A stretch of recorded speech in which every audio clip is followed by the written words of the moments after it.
Bueno, entonces vamos a comenzar el estudio esta tarde. Es una continuación del estudio de ayer, de esta mañana, del estudio de hace 2 semanas. ¿Está bien? Esto va a ir aumentando en intensidad, va a ir aumentando en, como, sí, como en que cada vez nos va a confrontar más. Esta mañana, ¿cómo se sintieron? ¿Muy cansados?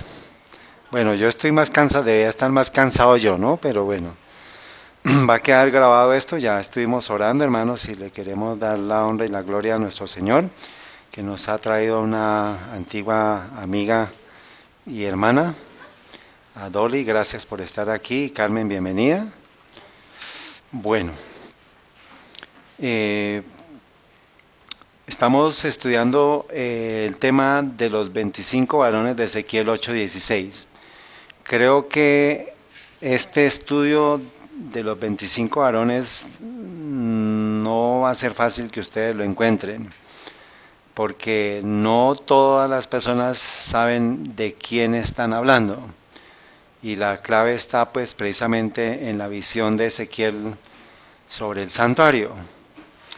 Entonces eso aplica a los adventistas del séptimo día porque somos el pueblo del santuario, somos el pueblo de la profecía de 1844, que en ese año terminó una profecía. ¿Qué profecía terminó ese año, Alba Lucía?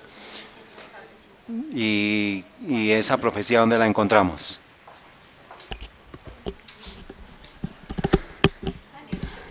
Muy bien. ¿Y cuándo comenzó esa profecía, Alba Lucía?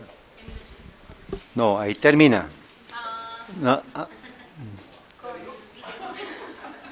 no, acuérdese que son 2300 años y si empezamos en 1800,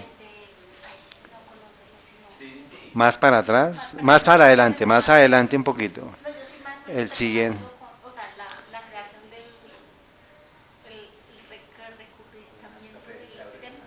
El restablecimiento del templo, correcto, de la palabra orden para el restablecimiento del templo. ¿En qué año? Artajerjes. Muy bien, ¿en qué año? 457.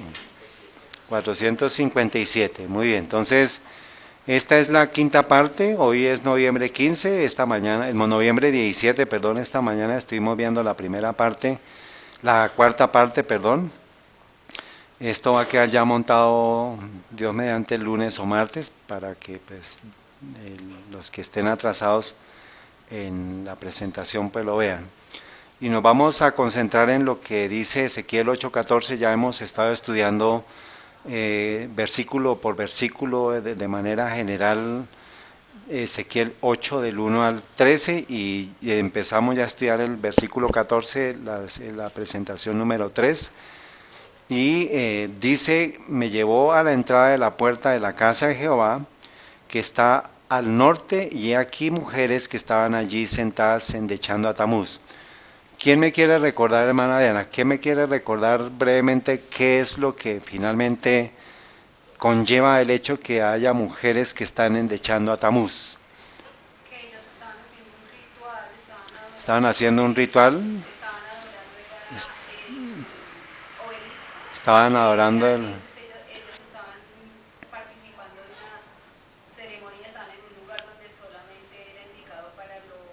Hombres, correcto. Entonces eso es lo que nos vamos a centrar esta tarde para ir, qué aplicación tiene eso para nosotros versus el matrimonio que esta mañana estuvimos estudiando de Acab y Jezabel. Muy bien.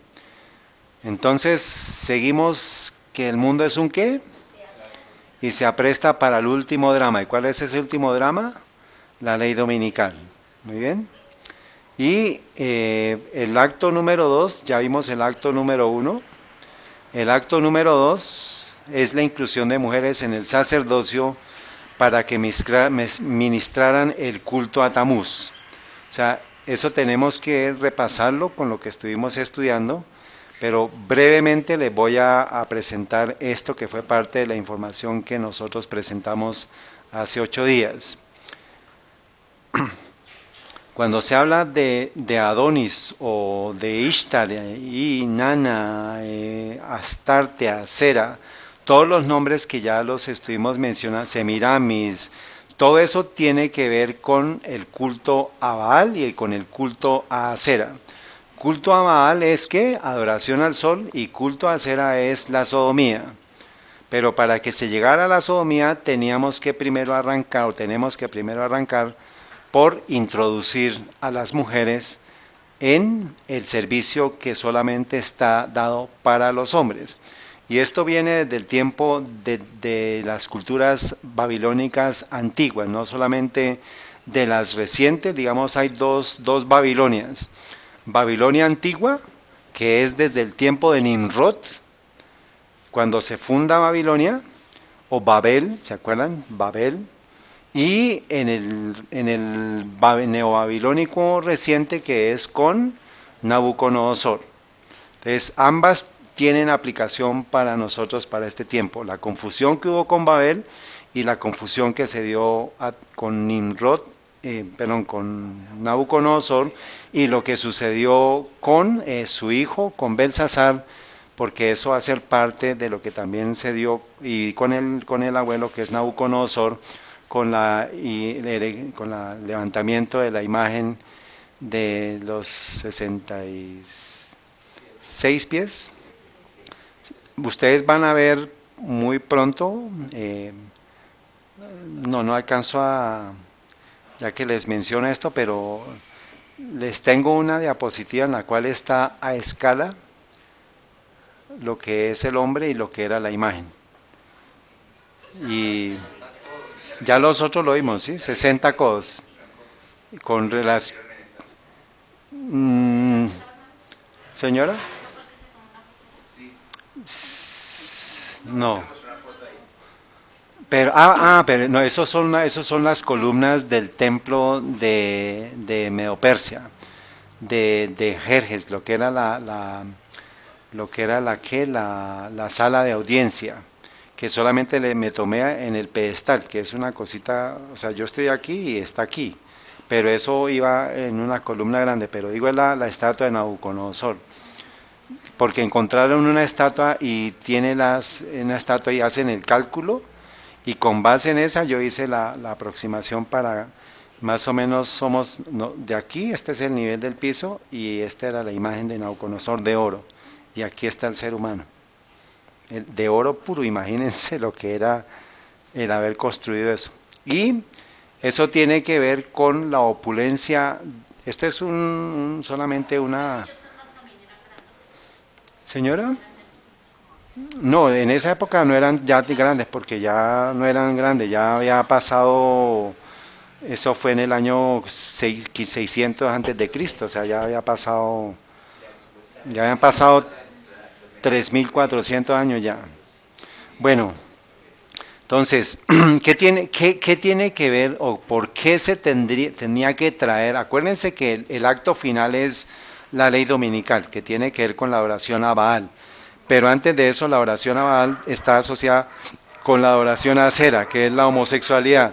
Pero antes de la oración a Acera tiene que darse que las mujeres estén adorando a Tamuz, o sea, es el versículo 14. ¿Sí? Que estén adorando a Tamuz y que ellas sean las que estén dirigiendo la adoración. Eso significa que ellas se han convertido en ancianas y sacerdotisas, porque en el texto de Ezequiel 1 del 1 al 14 encontramos ese principio, encontramos que había ancianos y había varones. ¿Sí?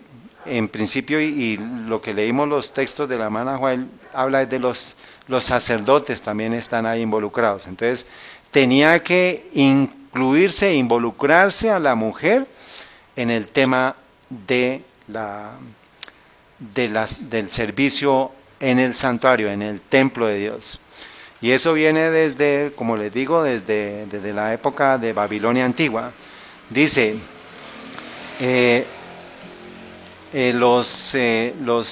perdón, voy a poner aquí con eso todos vemos aquí.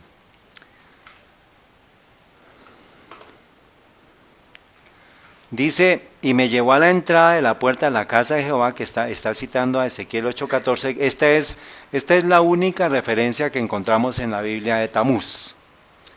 Y es extremadamente importante que la entendamos, porque de lo contrario, pues no vamos a poder explicar nada de lo que significa todo lo que es el culto a Tamuz, el culto al sol, la oración a Asera, para poder entender lo que hemos estado estudiando de Acab y sus sacerdotes, y los sacerdotes de Jezabel.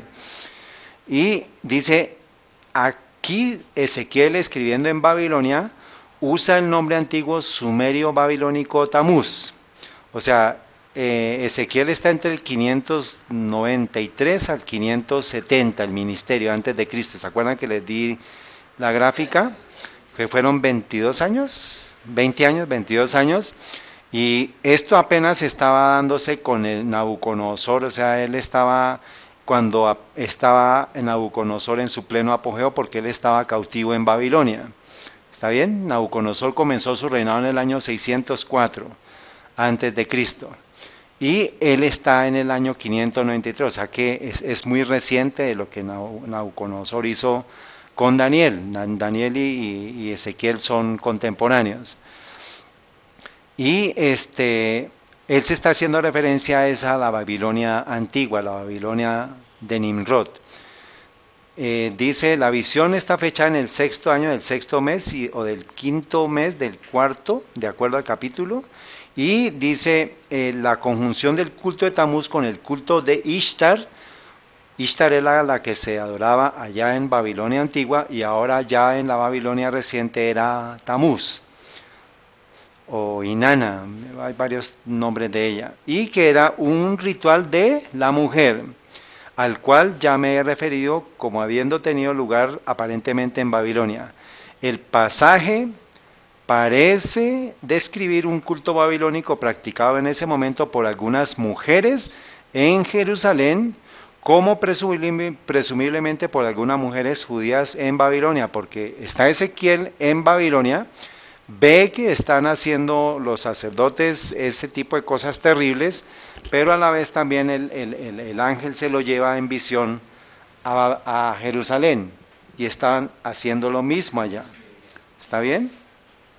Entonces, el culto a Tamuz es un culto asociado con Ishtar, y el culto a Ishtar era para mujeres de mujeres, así como lo es el culto de Asera. ¿Está bien? Entonces, esa es la manera en la cual nosotros podemos llegar a poder entender el culto de Tamuz. Porque Tamuz, acuérdense que era el que moría, y que después venía Ishtar y lo resucitaba. Entonces se casa ella, que es la hermana, con él, y tienen, es un poco de cosas ahí que ya lo estuvimos estudiando. Entonces, el culto a Tamuz es el culto a Ishtar. Bueno, entonces, ya nosotros vimos venderse para establecer alianzas matrimoniales, ya lo vimos. Y pues eso es la tarea para hoy. Vamos ahora a mirar lo que es la inclusión de mujeres en el sacerdocio, porque todo tiene que ver con la adoración a Baal, adoración a Asera, inclusión de mujeres, y el hecho que Acab, estos son todas las cosas que Acab hizo mal ante los ojos de Dios. Por eso es que, como la Biblia nos habla de la batalla del Armagedón, tenemos que unirla con Elías. Armagedón es una unión de dos palabras, que es el Valle del Megido. Y el Valle del Megido es donde riega el río Cisón. El río Cisón fue donde Elías mató a los 850 profetas. Entonces tiene que ver con la historia de ¿quién? De Elías y de Jezabel, y la historia de Elías con Acab. Y por eso estamos estudiando ese tema, porque de lo contrario no vamos a entender muchas cosas de aquí en adelante, y no vamos a entender lo que está pasando a nivel de la organización, que, como les digo, este documento, hermanos, fue firmado hace 2 años, en mayo del 2016, y pues ustedes van a ver la relevancia que tiene este documento en este momento para nosotros, especialmente para mí, de saber que estamos en el camino que es correcto, porque nos hemos aferrado a la palabra de Dios y al espíritu de profecía por encima de lo que dice un humano, lo que dice una organización, que pues vamos a ver en dónde vamos a estar. Esta mañana lo vimos. ¿Cuál va a ser la condición de una iglesia que se ha apartado de la Biblia y se ha acercado a Roma? Bueno, entonces vamos, y después los actos, acto 3 y acto 4, ya llegamos a la ley dominical. Pero tenemos que ver la secuencia de cómo se va a desarrollar eso y cómo estamos en ese momento. Entonces, veíamos esta mañana de la lengua bífida, que es la serpiente, tiene las dos puntas de la lengua, o sea, la lengua está partida, y ese es el lenguaje de la serpiente para este momento. O sea, tenemos que identificar cómo o por qué Dios hizo que la serpiente fuera una, primero pues la transformó, ¿no? Porque la serpiente no era como nosotros la conocemos ahorita. Y cómo le dejó las dos, la lengua, la bifurcación en la lengua, y qué tiene que ver eso pues con las profecías. Vimos Apocalipsis 12:9, habla del gran dragón, la serpiente antigua, que es llamado Diablo y Satanás, y por la lengua entonces dijimos que podíamos identificar a la serpiente. Entonces cuando escuchemos esa forma de hablar de manera bífida, vamos a poder identificar eso hoy.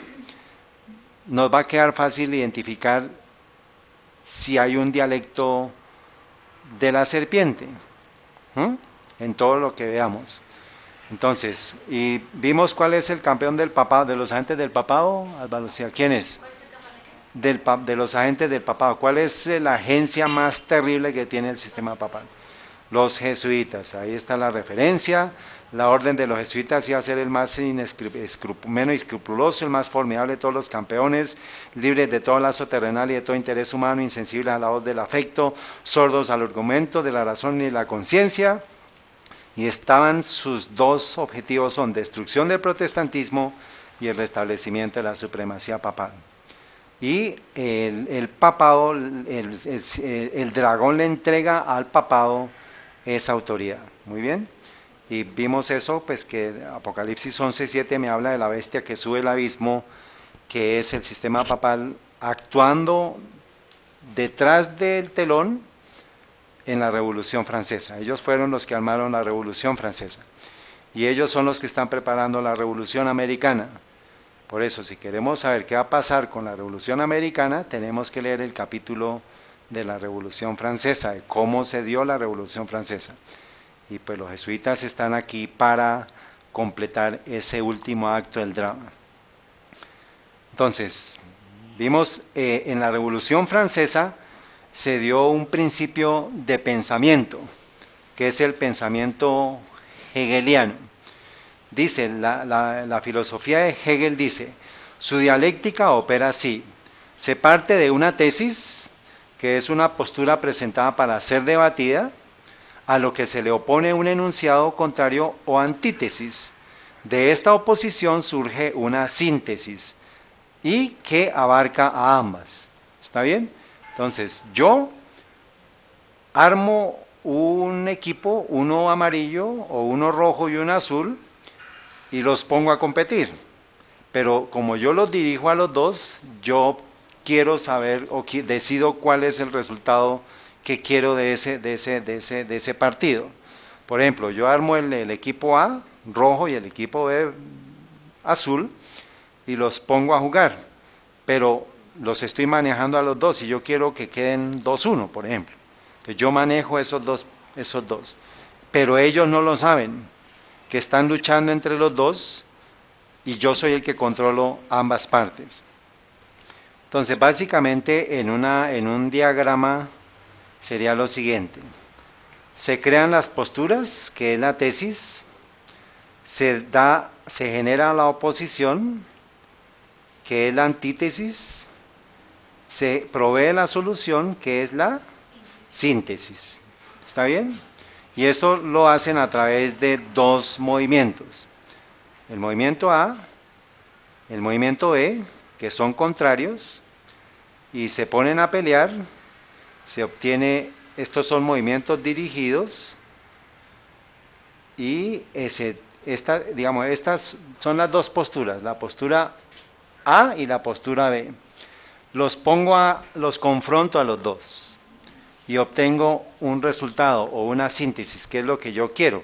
O sea, independientemente del que gane, yo obtengo el beneficio que yo quiero. ¿Listo? Y eso es lo que está detrás de esa dialéctica. Esa es una dialéctica satánica. Pero acordémonos que tenemos que llegar a ¿quiénes? ¿Quiénes son los que manejan esa forma de pensar? Entonces, ¿quién está detrás de Hegel? No, todavía no. Esta es la historia, es una biografía de Hegel. Dice, era un pensador del movimiento digamos, del movimiento del iluminismo que se derivó de la Revolución Francesa. Dice, algunos de los elementos de los cuales este pensamiento evolucionó en sí mismo ya han sido mencionados. Estos fueron la literatura clásica, especialmente la griega. Entonces acordémonos, Meopersia, Grecia, Roma pagana y Roma papal. Entonces todo lo que viene de Roma pagana viene de Grecia y ha llegado a nosotros a través de la educación griega. Y por otro lado, la llamada iluminación del siglo XVIII. Hegel recibió inicialmente esta iluminación en el colegio en su forma seria alemana, en el criticismo de análisis seco y superficial de la era post-Wolffian. A través de Rousseau, que era francés, él se acercó a los trabajos de la ética de Kant. O sea, ¿cuál es el maestro de Hegel? Kant y Rousseau. Dice aquí, una concepción de tal ya había sido involucrada en el triple movimiento del pensamiento por la tesis, antítesis y síntesis sugerida por Kant y desarrollada de una forma imperfecta y externa por Fischer-Schelling. Entonces, detrás de Hegel, ¿quién está? Kant. ¿Y qué pregunta entonces hacemos? Detrás de Kant, ¿quién está? Muy bien. Kant dice, a la edad de 16 años estudió la filosofía de Leibniz y Wolff con el profesor Martin Notzen. Ahora, ¿quién está detrás de Leibniz? Así es como vamos a encontrar cositas. Leibniz también leyó vorazmente a Francisco Suárez, un jesuita español, respetado incluso en las universidades luteranas. Entonces imagínense, en las universidades luteranas ya estaban infiltrados ¿quiénes? Los jesuitas. Entonces, tenemos la dialéctica hegeliana de Kant, o sea, hegeliana y de Kant, pero ¿quiénes están detrás? La dialéctica jesuita. Entonces, ¿de quién es el pensamiento de dividir y conquistar? De los jesuitas. ¿Y quién es el pensamiento? Entonces establece la tesis, la antítesis y la síntesis. Los jesuitas. Entonces nosotros tenemos que lograr tener la habilidad de poder discernir cuando una persona está teniendo un lenguaje bífido, o sea, un lenguaje que tiene las dos formas y que eso implica que está hablando como o sea que está hablando como un dragón, o sea como Satanás. ¿Está claro? Por eso es que habla de la bestia que subió del abismo en el Apocalipsis 11:7. Muy bien. Entonces, los movimientos dirigidos es el movimiento A y el movimiento E, pero es controlado por quien los originó. Muy bien. Recuerden eso. Estas son las dos posturas. Acuérdense lo que estuvimos estudiando, hemos estado repasando. Ted Wilson comenzó su presidencia en el año 2010. Junio 24 del 2010 lo aprobaron como presidente de la Asociación General. Ahora, el discurso del electo presidente de la Conferencia General de los Adventistas, Ted Wilson, en junio 10, Atlanta, Georgia. Bueno,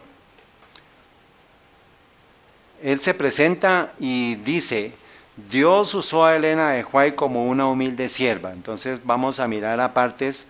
Está en este canal el discurso. Solamente voy a tomar extractos de lo que él dijo asociado con el ministerio y la obra ¿de quién? De Elena White. Esto fue 5 años antes de la Conferencia General del 2015, cuando se dio el tema de lo que generó la convulsión aquí en la iglesia y a nivel mundial. Dice: así como la Biblia no es anticuada ni irrelevante, tampoco lo es el testimonio de la mensajera de Dios del tiempo del fin. Dios usó a Elena de White como una humilde sierva para proveer una visión inspirada de las Escrituras, de las profecías, salud, educación, las relaciones interpersonales, nuestra misión, la familia y muchos otros temas. O sea, él está diciendo que es una guía inspirada, una visión inspirada. Y si dice que es visión inspirada, significa que ella es ¿qué para él en este momento? Es una profeta, ¿está bien? Leamos el espíritu de profecía, sigamos al espíritu de profecía y compartamos el espíritu de profecía. Hay tantos libros maravillosos para compartir, incluyendo el libro de Elena de White, que Elena de White indicó que deseaba que fuera distribuido como más que cualquier otro, la gran controversia. El espíritu de profecía es una de las marcas que identifican al pueblo remanente de Dios en los últimos días, y es que tan aplicable hoy. O sea que para él en ese momento todavía era claro que era profeta de Dios. ¿Sí es o no es? Muy bien. No sean ante la idea errónea que ha ganado apoyo aún entre los adventistas de permitir métodos de adoración o de alcance evangelístico simplemente porque son novedosos, están de moda. Debemos estar atentos para probar todas las cosas conforme a la autoridad suprema de ¿qué? De la palabra de Dios y el consejo con el que hemos sido bendecidos en los escritos de Elena de White. ¿Es igual la Biblia y los escritos de Elena de White de acuerdo a él? ¿Sí o no? Sí. Biblia y los consejos de Elena de White. ¿Está bien? Muy bien. Acepten el espíritu de profecía como uno de los más grandes regalos de Dios que Dios ha dado a la iglesia adventista, no solo para el pasado, sino aún que más importante para el futuro. O sea que los escritos de Elena de White no eran del pasado, sino también para ¿dónde? Porque aplican como lo aplica la Biblia. ¿La Biblia es para el pasado? No, es para nosotros también. Aunque la Biblia es de suma importancia a nuestro juicio como la máxima autoridad y árbitro final de la verdad, el espíritu de profecía proporciona consejos claros e inspirados para aplicar la verdad bíblica. Es una guía enviada del cielo, o sea que es un don dado a una persona por medio de ¿quién? Del Espíritu Santo, y eso solamente aplicaba a ¿quiénes? A los profetas. Y en cuanto a la forma de llevar a cabo la misión, el espíritu de profecía debe ser leído, creído, aplicado y promovido. Debe ser considerado como una maravillosa bendición para dirigir la iglesia de Dios en los últimos días de la historia de esta tierra. O sea que es para ¿qué? Dirigir para nosotros, para el fin en el tiempo que estamos viviendo. Permítame repetir una convicción mía, dice él, una convicción personal. No hay nada anticuado o arcaico en el espíritu de profecía. Es para hoy y hasta que Cristo debería ser amén, ¿cierto? Eso lo dijo él en el 2010. Entonces, este es un resumen, hermanos, de lo que acabo de leer. Se los voy a dejar aquí precisamente para ver que él está diciendo todo aplicado a hoy, aplicado para el futuro, para dirigir la iglesia en los últimos días y para hasta que Cristo regrese. Todo esto lo acabo de tomar del discurso de él. Ahí les dejo la página, ustedes lo pueden encontrar por YouTube, de lo que él dijo en ese momento. Entonces, vamos a ver que por ahora yo voy a asignar una postura A. El hecho que él dice es palabra de Dios, es profeta de Dios, aplica para nosotros sus consejos, sus escritos, todo es para nosotros para este tiempo. ¿Está claro? ¿Todos estamos de acuerdo? Muy bien. Entonces aquí comenzamos con el acto número 2, la inclusión de mujeres en el sacerdocio para que ministraran el culto a Tamuz. Y vamos primero a ver lo que sucedió en la Conferencia General de los Adventistas del Séptimo Día en San Antonio, Texas, 2015, que fue parte de lo que escribimos en ese documento, de lo que se dio, y tiene que ver con lo que, por eso vamos a hacer la comparación, lo que se dio con la conferencia en el 2015 y lo que se acaba de dar una semana atrás en la conferencia, en el concilio de otoño, para que veamos en dónde está todo el sistema, en dónde estamos. Entonces, esta es como lo que se dio como programación completa de la conferencia general, fue en San Antonio, Texas. ¿Cuáles fueron los dos grandes actos teatrales? Que Elena de White ya no es mensajera del Señor, que es lo que escribo yo en la carta que le escribí al pastor Ted Wilson, después de haber estado en esa conferencia, después de haber visto todo lo que se dio, y que las mujeres, la ordenación de mujeres como ancianas y pastoras. ¿Cómo así? La gente dice, pero ¿cómo así? Si del 2015 creíamos que había sido no a la ordenación de mujeres. Ahí es donde empieza todo el lenguaje complicado. Vamos a primero a ver entonces lo que se dijo, que Elena de White ya no es mensajera del Señor. Y esto fue 5 años después de la posesión de él. Esto hace parte de lo que está escrito en la carta. Les escribo les voy a sacar unos apartes, pero para que ustedes sepan que lo estoy tomando de aquí. Esto es de la página 5, correcto. En ese libro, que es un libro que se publicó en el año de 1952, ¿qué sucedió en el año 1957? ¿Qué se publicó del 57 del 55 al... Pregunta sobre doctrina, muy bien. Pero antes de eso se publicó un libro maravilloso que se llama Principios de Vida provenientes de la Palabra de Dios. Eso deberíamos tenerlo, está en electrónico, está en inglés. Ojalá que alguien de buen corazón pueda, así como es,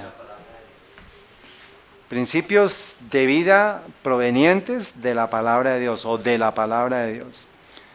Y se publicó por el secretario de la Asociación General en 1952. Eso se lo dije a Ted Wilson para que él recordara lo que era para nosotros el espíritu de profecía, el don de profecía por medio de los escritos de Elena de White. En ese libro, dice, citando ese libro, en el numeral 7 dice, señala el propósito y objeto del espíritu de profecía en la iglesia remanente. El primero, para advertir y reprobar. Esto está en el libro que les estoy citando. Da el texto bíblico y del texto del espíritu de profecía, y hay otras 5 referencias más, que era para advertir, reprobar y aconsejar, no para contradecir la Biblia, sino para soportar la Biblia. Otro punto, el punto B, no para dar una verdad adicional o nueva luz.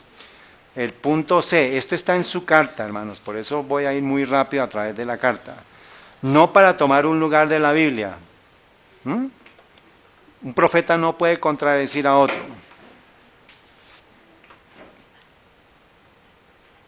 D, no para empequeñecer, sino para exaltar la Biblia.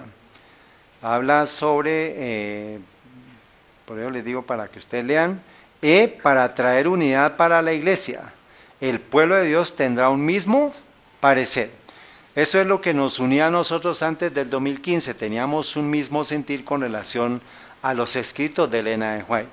O sea, pensábamos lo mismo, no había nada de separación ni división, a pesar de que ya se había comenzado un movimiento para ir en contra del espíritu de profecía, que lo vemos desde 1957, pero oficialmente no se había hecho visible ese cambio.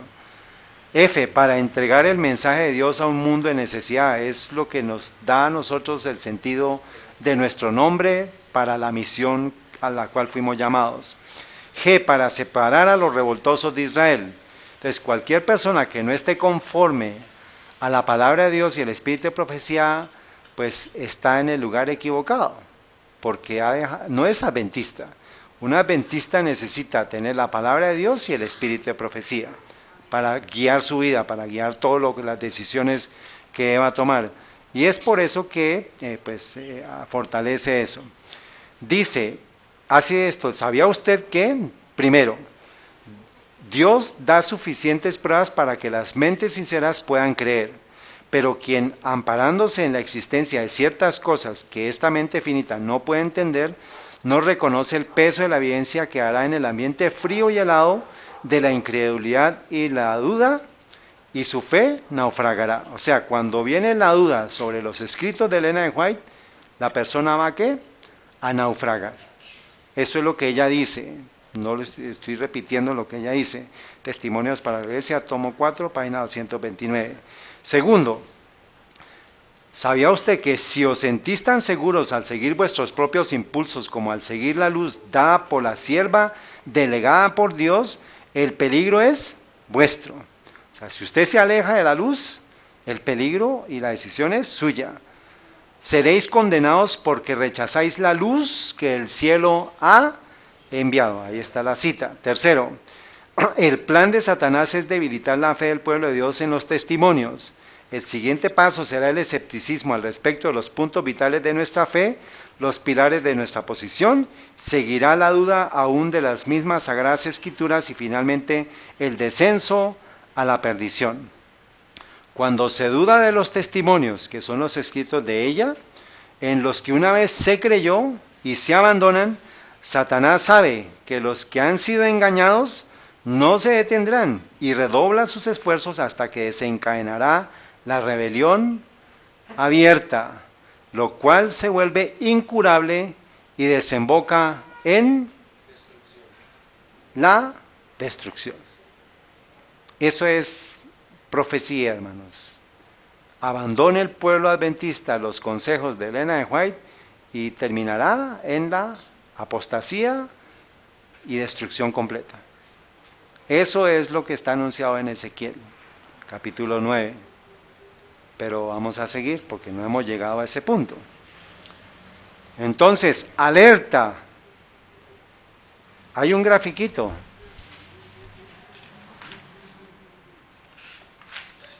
Que está en la carta que ustedes tienen. Y pues para ese momento, como tocó hacerlo de carrera, porque estábamos en el proceso todo, que teníamos que decirlo rápido. ¿Qué vemos aquí? Sí, Samuel. Sol, ¿qué vemos acá? Un barco, unas cadenas, ¿y qué dice aquí? ¿Quién me quiera ayudar aquí? ¿Qué dice aquí? Biblia y profecía. O sea, Biblia separado de un eslabón es la Biblia y otro eslabón es la profecía. ¿Cuál profecía? Entonces miremos. Aquí ya está traducido, esta es la iglesia remanente, está en unos esfuerzos satánicos para romper la cadena, ese es el mar, vayan viendo, ¿no? Está el mar tratando de romper la cadena, pero que sostiene al barco. ¿Listo? Y tiene la Biblia, y tiene la profecía. Y dice, cada eslabón sostendrá. Bueno, un eslabón sin otro eslabón no hace la cadena, pero si yo rompo un eslabón, no importa qué tan fuerte sea la cadena, se va a ir el barco. ¿Está bien? Y dice, la palabra segura de la profecía sostiene como un ancla en la furia de la tormenta final. ¿Qué es lo que va a sostener a la iglesia? la Biblia y el espíritu de profecía. Eso es lo que creían ellos en el año de 1952 cuando fue publicado este texto, este libro. Y otro dibujito muy interesante. ¿Qué dice acá? La iglesia remanente, bueno, anclada con seguridad hasta que haya pasado la tormenta, pero agarrada de ¿qué? El guardar los mandamientos y el espíritu de profecía. ¿Qué dice? ¿Qué texto nos ayudan a identificar? Mandamientos de Dios y espíritu de profecía o fe de Jesús o testimonio de Jesús. ¿Qué dice Isaías 8:20? A la ley y al testimonio. Si no dijeren conforme a esto es porque no lo ha amanecido. Apocalipsis 14:12, Apocalipsis 12:17, y el dragón se llenó de ira y fue a pelear contra la descendencia, los que guardan los mandamientos y tienen la fe de Jesús. Y también nos dice Apocalipsis, el espíritu de profecía es, la fe de Jesús es, el espíritu de profecía es la fe de Jesús. Bueno, entonces esto es lo que va a sostener al pueblo adventista. Dolly, para el tiempo de la crisis que viene, usted necesita ¿qué? Palabra de Dios y espíritu de profecía, los escritos de Elena de White, eso es el espíritu de profecía. Dice, la palabra de Dios es un ancla para cada miembro en los tiempos de dificultad. ¿Necesita usted, tiene problemas económicos? Vaya a la Biblia y vaya a los consejos del espíritu de profecía. Le van a dar esperanza en las promesas de Dios. Todo lo que ella escribió fortalece nuestra fe en la palabra de Dios. Y si usted no se agarra de ellas dos, se rompe la cadena y usted va a ser llevado por los esfuerzos satánicos porque ha roto la cadena. ¿De quién depende que se sostenga la Biblia y la profecía? De la fe que yo tengo en la palabra de Dios y el espíritu de profecía. Esto finalmente es fe, porque puede ser que uno tenga una cadena medio suelta, un lazo partido, uno tiene una cadena gruesa, otro tiene una cadena delgadita, pero depende de que estén unidos los dos. Biblia y espíritu de profecía no se pueden soltar. Se suelta uno, se va el barco. ¿Se va a qué? La iglesia remanente se va al garete, a la deriva. Puede ser que el barco sea muy resistente, pero en momentos de tormenta los marineros no salen a alta mar, sino se anclan, ponen sus anclas, se amarran y esperan a que pase la tormenta. Tenemos que hacer eso para el tiempo en el cual estamos viviendo. Y habla de un mundo en rebelión. Satanás genera el mar, acuérdense lo que dice la visión, los mares y los ríos que representan multitudes. Hay una rebelión porque está preparándose para una rebelión a nivel mundial. Lo único que nos va a sostener, palabra de Dios y espíritu de profecía. Y este es un resumen del estudio de 50 hojas, es parte del resumen. Cómo a partir de 1932, 5 años después de qué evento? Del Lausanne, del concilio ecuménico, del concilio mundial de iglesias, que arrancó en el año de 1927, y decía, el don de profecía se ha manifestado a través del ministerio y los escritos de Elena White. ¿Por qué? Porque ellos venían ya, apenas Elena White murió en 1915, o sea, ellos tenían todo el arraigo, pero ya comenzaron a introducir el manual de iglesia que no era necesario. Ya nosotros estuvimos estudiando eso también, no era necesario el manual de iglesia, pero bueno, nos montamos en el manual de iglesia y poco a poco se fue llevando el proceso. La clave es que para el año 2015, pues está lo que se creía que era una permanente y autorizada fuente de verdad que proporciona consuelo, dirección e instrucción. La clave es que era una permanente autorizada fuente de verdad, o sea que, ¿qué es verdad? La palabra de Dios. Santifícalos en tu verdad, tu palabra es verdad. Y cuando dicen que es fuente de verdad, están comparando lo que dijo Ted Wilson, la Biblia y los consejos. ¿Se acuerdan que él los comparó y los puso igual? Que es parte de lo que tenemos nosotros que creer. no hay diferencia entre Elena de White y Juan. Elena de White, Pedro. Elena de White, Ezequiel. Todos han sido instrumentos usados por Dios en su momento. Bueno, en el año 2015 no aparece ni que sea profeta de Dios, ni que sea mensajera del Señor, sino solamente dice, hablan con autoridad profética. Pero, dice, proveen consuelo y orientación, pero no son una permanente autorizada fuente de verdad para consultar en caso de alguna necesidad. Por ejemplo, hay un adulterio en la iglesia, ¿qué vamos a hacer? Está la palabra de Dios y están los consejos del Espíritu de profecía. Y eso debe ser la manera en la cual tomemos una decisión. O sea que cuando el pueblo de Dios cree en el Espíritu de profecía, va a tener un profeta vivo, porque digamos, vivo en el sentido en sus palabras, ¿hasta qué momento? De acuerdo a T. Wilson. Hasta la segunda venida de él, hasta que venga él por segunda vez. O sea que vamos a tener un permanente consultor. ¿Y cómo consultaba el Israel antes? Con el Urim y el Tumim, ¿cierto? Porque estaban ellos en la presencia de Dios. ¿Está bien? Entonces, y si no estaba, ¿qué más se consultaba? Si había un profeta, se consultaba al profeta, y el profeta iba y consultaba a Dios, y en el tiempo de los sacerdotes, entonces estaba el Urim y el Tumim. Entonces tenemos dos formas de comparar los profetas del Antiguo Testamento con Elena de White, porque es una autorizada, una permanente y autorizada fuente de verdad. Eso estaba hasta el año antes de que se diera este cambio, o sea, hasta el 2015 estaba que era una permanente autorizada fuente de verdad. Y eso implica que también, si no está el profeta, o sea, los sacerdotes consultaban al Urim y el Tumim. Y si había un profeta, se consultaba al profeta. O sea que en Elena de White nosotros encontramos al profeta y al Urim y al Tumim.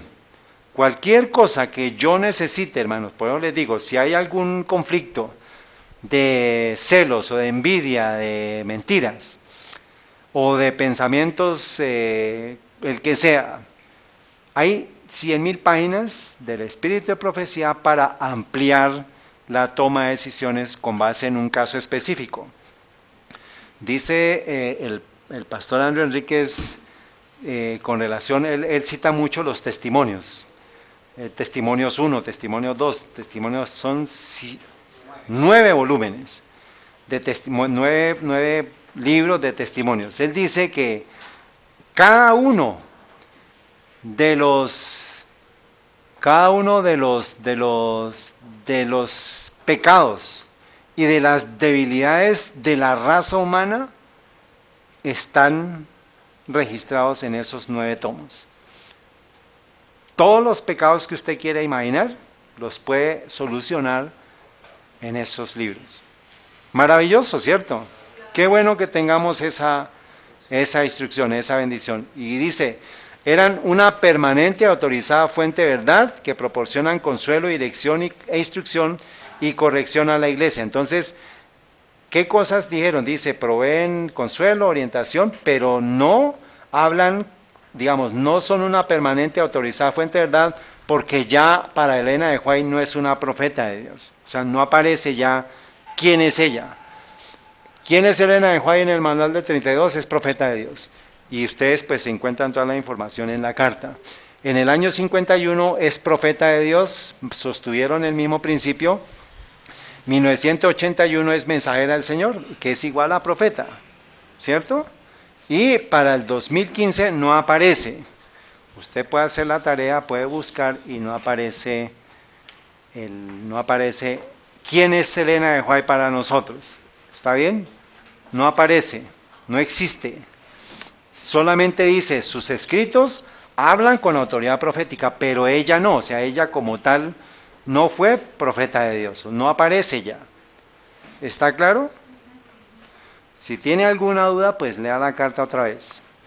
Entonces, 32 es profeta de Dios, 51 profeta de Dios, mensajera del Señor, y ya para el 2015 la conferencia general no sabe quién es Elena de White.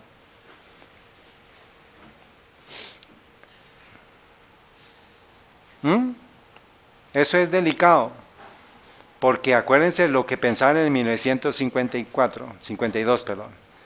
Biblia y espíritu de profecía, sosténgase y por más que zarandee, por más que se sacuda el barco, va a permanecer siempre y cuando tenga esas dos anclas. O sea que se rompió uno de los eslabones. ¿Hacia dónde se va a ir ese barco? Va a empezar a entrar en la tormenta y por estar en la tormenta va a terminar siendo destruido. Eso es lo que la profecía dice, hermanos. No yo, sino la profecía, y tenemos que tener los ojos abiertos a poder decir eso, a poder hablar eso. Hubo mucha gente en muchas partes del mundo. No sé si hicieron cartas que se tomaran el tiempo para documentar lo que estaba sucediendo, pero hay necesidad de poder avisarlo. Entonces, en la sección de consecuencias de los cambios hechos a la creencia fundamental del don de profecía, yo le escribí como 7 puntos, 8 puntos, basados en textos del Espíritu de Profecía. Solamente lo que hice fue redactar la pregunta o la sentencia. Primero, se debilitará la fe del pueblo de Dios en los testimonios para luego seguir con las dudas hacia la Biblia. Después del concilio de San Antonio se comenzaron a tener ciertas conferencias supuestamente para fortalecer el don de profecía, pero en todas las charlas se decía, miren, no podemos igualar la Biblia con el espíritu de profecía, por eso se hizo el cambio, pero para nosotros es transparente, o sea, son iguales. Y acuérdense de las conversaciones que tuvimos aquí, invitamos a algunos hermanos, decían, no, pero es que es ex cátedra, no ex cátedra. No nos compliquemos, porque es don de Dios. Primero, se debilitará la fe del pueblo de Dios en los testimonios para luego seguir con las dudas hacia la Biblia. Segundo, será disipado el pueblo de Dios y se generará desprecio hacia los escritos de la mensajera del Señor, están los textos asociados. Tercero, se intentará mover los pilares de nuestra fe y habrá llegado el poderoso zarandeo. La hermana Juez dice que eso comenzó. ¿En qué año comenzó el poderoso zarandeo? Eso les dije a ustedes. Muy bien, hermana Soledad vio el video de las vírgenes. Muy bien. Pero dice ella que va a ir aumentando ¿hasta dónde? Hasta el fin, porque desde el primer comienzo Satanás sabía que venía el espíritu de profecía, sabía que había llegado el don profético y pues empezó a atacar el don profético y eso es el zarandeo, empezó a sacar a la gente. Había gente que no creía en el espíritu de profecía, pero con las evidencias que ellos veían, como de los 12, hay 12 señales de un profeta, ¿se acuerdan que yo les repartí esa hojita de 12 señales proféticas? Una de ellas es que ella dejaba de respirar, que tenía poderes sobrenaturales, digamos, fuerzas sobrenaturales, y empezaba a ver visiones. Una persona que era un señor que le gustaba la astronomía, fue a una reunión para desmentir, para atacar a Elena de White. Y en ese día ella tiene una visión. Y es una visión en la cual ella comienza a ver y empieza a describir a la Tierra, a Marte, y empieza a describir planeta por planeta, hasta salir de la órbita de la Tierra, del sistema solar. Y este señor quedó pasmado. ¿Por qué? Porque él sabía cada uno de los planetas, él era un astrónomo, y él sabía cada una de las características de cada planeta. Y cuando comenzó a describir cada planeta, ¿no han leído eso, hermano? Cuando comenzó a describir ella cada planeta, él empezó a decir, va por Marte, y después va por Júpiter, así, Saturno, está viendo a Neptuno. Y eso lo hizo cambiar y se hizo adventista, por creer en el espíritu de profecía. Se habrá establecido una nueva organización. ¿Por qué? Porque la organización adventista basó su creencia en los escritos de ella como profeta de Dios para este tiempo. O sea, ya la iglesia adventista a partir de 2015 dejó de creer en el espíritu de profecía como palabra de Dios. Y lo van ustedes a escuchar de boca de T. Wilson. Yo les di a ustedes el postre la vez pasada.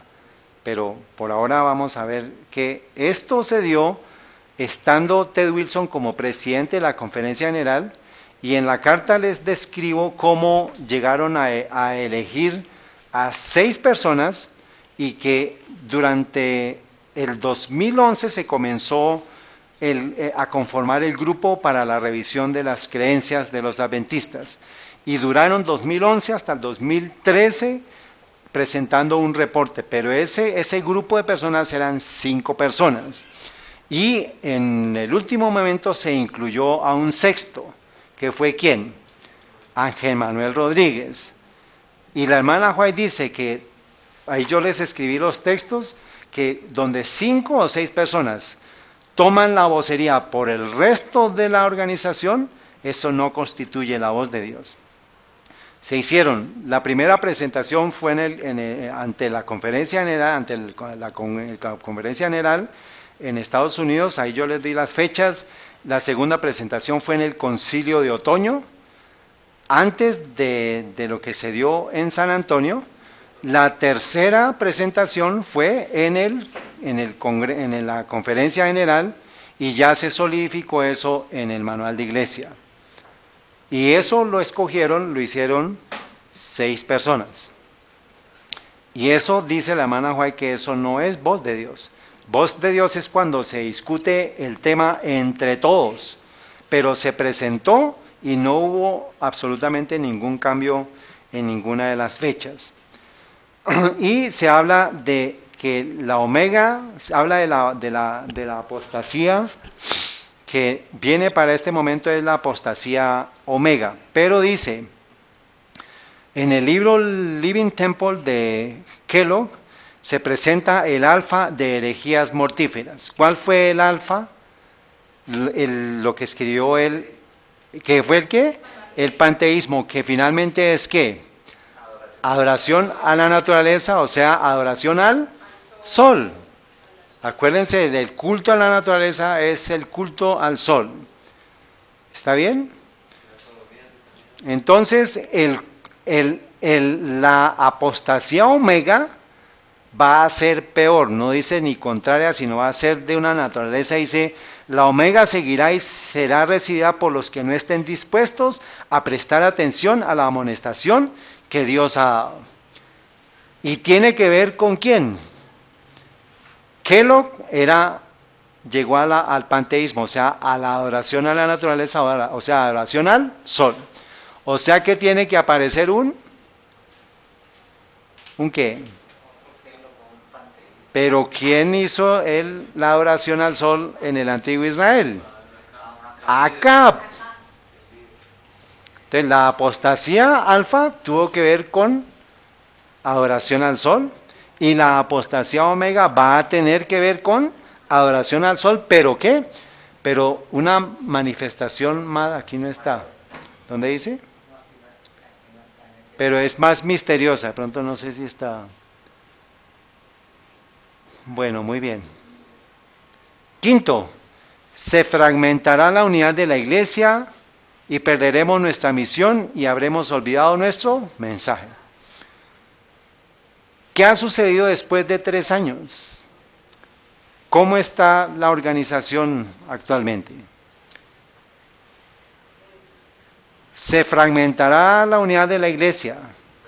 ¿Está dividida? Esto fue en el 2016, hermanos. Y está cada vez más dividida por el tema de lo que supuestamente generó el tema de la ordenación de mujeres. Pero vamos a ver detrás de eso qué hay. Dice, esto lo dijo Mark Finley en sus buenos momentos, en sus momentos en los cuales él tenía claro cuál es el mensaje. Dice, el mensaje del Evangelio eterno en el contexto del juicio, la obediencia, el retorno del Señor, esto es lo que une a los adventistas del séptimo día como una familia. Si a este mensaje se le diera un segundo lugar o se le tratara como reliquia del pasado, la unidad de la iglesia se fracturaría y su misión perdería su urgencia. Si el mensaje es mal entendido o distorsionado, su misión no será clara. La razón de la existencia de los adventistas del séptimo día es la proclamación del mensaje profético de los 3 ángeles. ¿Y a través de quién vino esa explicación de esos mensajes? De Elena de White. O sea, yo no puedo de un momento a otro cortar y quitar y decir, no, de aquí en adelante yo entiendo qué es el don, qué son los mensajes de los 3 ángeles. No, debo mantener el don profético en medio. Sexto, se inducirá al pecado imperdonable contra el Espíritu Santo. En ese libro dice, ¿qué es el pecado imperdonable? El pecado contra la blasfemia, dice, el pecado imperdonable es, primero, blasfemia contra el Espíritu Santo, contristar al Espíritu Santo, continuar en pecado después de conocer la verdad. Y eso es lo que se nos ha revelado por medio de la hermana de Elena White. La unción profética nos ayuda a poder vencer nuestros pecados, para tener victoria sobre el pecado y para estar preparados para la crisis que se avecina. Entonces, el trabajo del Espíritu Santo, ¿qué es? En el libro de Principios de la Palabra de Dios dice, mencione 4 cosas que Cristo dijo que haría el Consolador. Primero, enseñarles a todas las cosas. Segundo, les haría recordar. Tercero, les guiaría a la verdad. Y cuarto, les mostraría las cosas que han de venir. Séptimo, se rechazará el ofrecimiento para aprovisionarse el aceite adicional tipificado en la parábola de las 10 vírgenes. Eso está explicado en detalle en las presentaciones de la parábola de las 10 vírgenes que dije, eso como como 6 meses después de la carta. Lámpara es a mis pies tu palabra, toda escritura es dada por inspiración. Dice, no toquéis a mis ungidos, ni les hagáis mal a mis profetas, y que él nada ha hecho sin que revelen su secreto a los siervos los profetas. Están las citas, y si se quita al profeta en medio de nosotros, no vamos a saber nada, no vamos a saber a quién consultar, qué preguntar. Eso es lo que nos mantiene unidos a los adventistas. En cualquier parte del mundo, hermanos, el que cree en la palabra de Dios y el espíritu de profecía, es un hermano nuestro. ¿Sí? Así de fácil, así estemos nosotros temporalmente, ahorita en un sentir que no estamos de acuerdo con cosas que hermanos están apoyando también una organización, nosotros no, pero hay un sentir común que es el espíritu de profecía y la palabra de Dios. Ellos y nosotros vamos a tener que llegar a un punto en común. ¿Y cuál va a ser ese punto en común? ¿Qué nos va a llevar a ese punto en común? La crisis. La crisis nos va a llevar a ese punto en común. Los que se mantengan en la palabra de Dios y el espíritu de profecía nos vamos a encontrar cara a cara contra los que nos están atacando, o los que nos van a reprimir, o van a confiscar nuestros bienes, lo que venga, nos vamos a encontrar. Ahí vamos a saber quiénes son adventistas del séptimo día. Ahorita estamos en un río revuelto, estamos en unas cosas terribles, confusión por todo lado, pero el Señor va a despertar a su pueblo, palabra de Dios y espíritu de profecía, porque hemos seguido la voz del Espíritu Santo. ¿Amén? Muy bien, entonces, ¿en qué momento el reloj profético se abrió de nuevo el suministro del aceite áureo necesario para purificar a la Odisea, la iglesia remanente? ¿Cuándo comenzó la Odisea? 1844, muy bien. Apocalipsis 10:11 es nuestro texto guía, nuestra base profética. Y me dijo, es necesario que profetices otra vez ante muchos pueblos, naciones, lenguas y reyes. Y eso también, ¿dónde lo encontramos? Apocalipsis 14:6. Y vi otro ángel volar por el medio del cielo que tenía el evangelio eterno para predicarlo a los moradores de la tierra y a toda nación, tribu, lengua y pueblo. O sea, esto es el cumplimiento de la profecía de las 2300 tardes y mañanas. Se necesitaba un ungimiento de un profeta. Y se unge al profeta, se dan más de 100,000 páginas. Cada página, hermanos, es una instrucción, una guía. No se enfrasque en determinar qué porciones son consejos, qué porciones son inspiración, qué consejos son controversia, son correcciones. Porque si usted se pone en esa tarea, entra en confusión. Acepte, cállese y actúe. Esa es la manera en la cual entendemos y estudiamos el don profético. No tenemos cómo poder decir, no, la hermana White está hablando aquí esto, la hermana White no, porque si entramos en ese terreno, ¿quién es el que está decidiendo qué es profético y qué no es profético? ¿Yo? ¿Tengo la autoridad para hacerlo? No. Dice ella, Joya de los Testimonios, tomo 3, desde el año 1844 hasta el momento actual, he recibido mensajes del Señor, o sea, ella es mensajera del Señor, y los ha dado a su pueblo. Esta es mi obra, dar al pueblo la luz que el Señor me da. He sido comisionada para recibir y comunicar sus mensajes. No he de aparecer delante de la gente con otro puesto que el de mensajera que tiene un mensaje. Punto. Hay muchos textos en la carta que hablan del don profético, para qué se dio. Y veíamos esto en la presentación de las 10 vírgenes, ¿sí o no, hermana Soledad? Entonces, al final del espacio, al final de la cadena profética, pues aparece Elena de White, se abre el grifo de ¿qué profecías? Zacarías 4, que habla de los 2 olivos, bueno, que es el Antiguo y el Nuevo Testamento, y vemos que es ella. Entonces, cada profeta recibió su mensaje en su tiempo. Entonces, hacíamos la pregunta, ¿hay alguna diferencia en el aceite? No. ¿Por qué? Porque provienen de la misma fuente, el Espíritu Santo. Y es palabra de Dios, lo que dice Zacarías 4. ¿Y qué es diferente? El tiempo, muy bien, la vasija en la que fue suministrado y el tiempo en el que fue suministrado. Esa es la única diferencia. Y eso es lo maravilloso de poder tener los escritos de Elena de White. Muy bien, entonces arranca 1844, Apocalipsis 10:11, es necesario que ¿qué? Que profetices otra vez. Ese es el texto clave para nosotros como adventistas del séptimo día.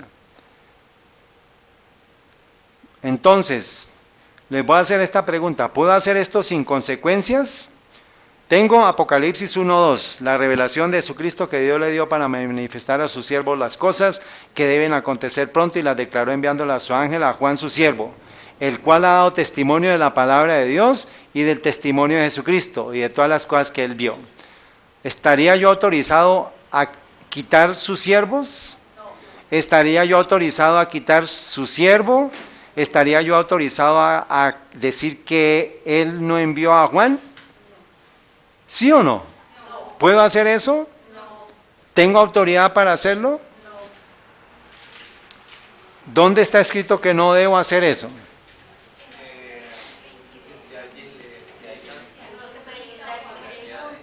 ¿Y qué consecuencias voy a tener? Entonces, muy bien. Entonces, si yo adiciono, me van a adicionar las plagas. Y si yo quito, me van a quitar del libro de la vida. O sea que no puedo tocar lo que Dios dijo que era inspiración de Dios. Es a su siervo, Él le envía a su siervo, a Juan, para que dé un mensaje. Y Él escoge a Elena de White para que dé un mensaje. ¿Yo qué autoridad tengo para decir ella no es mensajera del Señor? O sea, ya le quito el título porque se me dio la intención de hacerlo. No puedo hacer eso. ¿Qué va a suceder con todos aquellos que estuvieron detrás de esos cambios? Pues que el Señor los proteja y les bendiga y les ayude a arrepentirse, porque están dando cosas contra el aguijón. Están quitando el don profético dado dice, a toda nación, tribu, lengua, pueblo y a todo el mundo. O sea, eso no le pertenece a la iglesia adventista. La iglesia adventista es un fideicomisario del don profético, pero no le pertenece a la iglesia. ¿A quién le pertenece? A todo el mundo. Para Dios que se lo da a todo el mundo. O sea, ¿acaso las bendiciones de Dios son solamente para los adventistas? No, hay mucho pueblo de Dios que está, ¿dónde incluso? En Babilonia, está en la iglesia católica. Entonces, hermanos, eso es lo que dice la Odisea. Yo soy rico y no tengo necesidad de nada. ¿Rico de qué? Porque el don profético lo di yo, dice Dios. Y nos creímos muy, como orgullosos, y dijimos, ¿sabe qué? Yo ya no necesito el don profético. Tengo a los expertos teólogos. Tengo a un Ángel Manuel Rodríguez para que diga, Elena de White no puede estar por encima, no puede dictar nuestras doctrinas. Entonces, ¿quién las dicta? ¿Él? ¿Y todos aquellos teólogos? No, el don profético se nos dio como parte de la instrucción, corrección y advertencia. Entonces yo no puedo hacer eso, no puedo tocar la palabra de Dios, que incluye el don profético. Es inspiración. Lo único que usted tiene que hacer en este tiempo es verificar que lo que usted está leyendo sea conforme a un original, porque están cambiando los textos del espíritu de profecía, y ahí sí peor la confusión, peor. Bueno, entonces, tacho esto. En el manual de iglesia se manifestó y decía que era como mensajera del Señor. El nuevo manual dice esto, se tachó como mensajera del Señor y que sus escritos son una permanente autorizada fuente de verdad. ¿Están autorizados ellos para hacer esto? No, hermanos. Entonces, dice ella, miremos este texto. Mensajes de ánimo, amonestación y reproche. Durante medio siglo he sido la mensajera del Señor y todo el tiempo que dure mi vida continuaré llevando el mensaje que Dios me da a su pueblo. No me atribuyo ninguna gloria a mí misma. El Señor me hizo su mensajera de mi juventud para comunicar a su pueblo testimonios de ánimo, advertencia y reproche. Durante 60 años he estado en comunicación con los mensajeros celestiales y he aprendido constantemente en cuanto a las cosas divinas y a la forma en que Dios está obrando de continuo para traer las almas del error de sus caminos a la luz divina. ¿Será que puedo tachar? ¿He sido la mensajera del Señor? ¿Será que puedo tachar que está llevando que ella ha sido mensajera de Él, que está llevando una comunicación con los mensajes celestiales? ¿Puedo hacer esto? ¿Usted puede hacerlo? Eso fue lo que se hizo con el cambio de creencia. Puede hacerlo, pero va a tener sus consecuencias, correcto. ¿Podría la Conferencia General de los Adventistas en cabeza de 5 o 6 hombres haber hecho esto? Lo hizo, pero va a tener sus consecuencias. ¿Podía la Conferencia General en cabeza del líder T. Wilson haber hecho esto? No, lo hizo, pero van a tener sus consecuencias. ¿Sería de igual peso que la Conferencia General de los Adventistas del Séptimo Día en cabeza de T. Wilson con sus palabras y acciones tacharan estas palabras? Claro, o sea, es de igual peso que con sus palabras y acciones tachen, es como si hubieran tachado. Entonces, si Ted Wilson, por ejemplo, dice, ella no es la mensajera del Señor, pues está tachando igual el don profético, o sea, está negando el don profético. ¿Qué hizo el rey Sedequías con el profeta? ¿Qué hizo el rey Acab con Elías? ¿Y qué hicieron todos los reyes apóstatas con los profetas que les fueron enviados? Acallarlos, o los mataban, o los aserraban, o los destrozaban. ¿Qué hizo entonces el rey moderno con él, la profeta que le fue enviada? Lo mismo, hermanos. Y por eso es que vamos a ver que todo lo que hicieron los reyes antiguos lo está haciendo el Acab moderno. Han callado, primero lo mandaron al cepo. Ahora ustedes van a escuchar lo que se dio en el concilio de otoño de forma directa de aquel que hemos identificado como el Acab moderno. Entonces, hemos visto el movimiento A, el movimiento A y el movimiento B. El movimiento A, la dialéctica A, soporta el espíritu de profecía, cree en el espíritu de profecía, acepta el don de profecía, dice lo que es que es verdad, que es para nosotros instrucción de Dios, que es para nosotros entendimiento de Dios. ¿Y qué está diciendo por el otro lado? Porque él fue el que hizo la comisión para los cambios de doctrina. Y él dijo, al final de la conferencia, dijo, no hemos cambiado los escritos de Elena de White, no hemos quitado el don profético, pero lo hicieron a nivel de conferencia general. O sea, dicen que sí está, pero no está. ¿Está bien? Esa es la dialéctica de la serpiente. ¿Y cómo quedó la iglesia? En confusión, dividida. ¿Mm? Entonces, ya Elena de White no es mensajera del Señor. Segundo, mujeres como ancianas pastoras. Entonces, eso fue el segundo punto que se discutió en la conferencia del 2015. Que apenas cuando empezamos a redactar la carta, no entendíamos todo lo que estaba involucrado con el tema de la ordenación de mujeres. Y hubo una comisión que arrancó, acuérdense, Ted Wilson arranca en el 2010, en el 2011 comenzó esta comisión a trabajar. Teología de la ordenación, un reporte del comité de estudio, se entregó en junio del 2014, un año antes de la conferencia del 2015, porque se iba a discutir el tema en el 2015. ¿Está bien? Se establecieron, la sección 4 da como los tres caminos que se dieron. La declaración 1, que no se iba a ordenar a las mujeres. La ordenación 2, que sí se iba a ordenar a las mujeres y habían sus defensores. Estaba Doug Batchelor, Bohr por el lado del no, y están los del sí por el lado liberal no, todos ellos. Y la declaración número 3 era que cada uno escogiera. ¿Está bien? Eso fue al 2014. Era claro la posición que se debía hacer.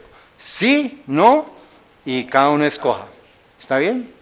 Pero entonces, esto, hermanos, lo presentamos nosotros, lo llevamos allá a San Antonio, Texas, en español y en inglés. Hicimos este dibujito, que era el mensaje de los tres ángeles, era una vía del sí, del no. El no, pues, nos lleva a que nos mantengamos en la Biblia. El sí, que vamos a estar es con la cultura.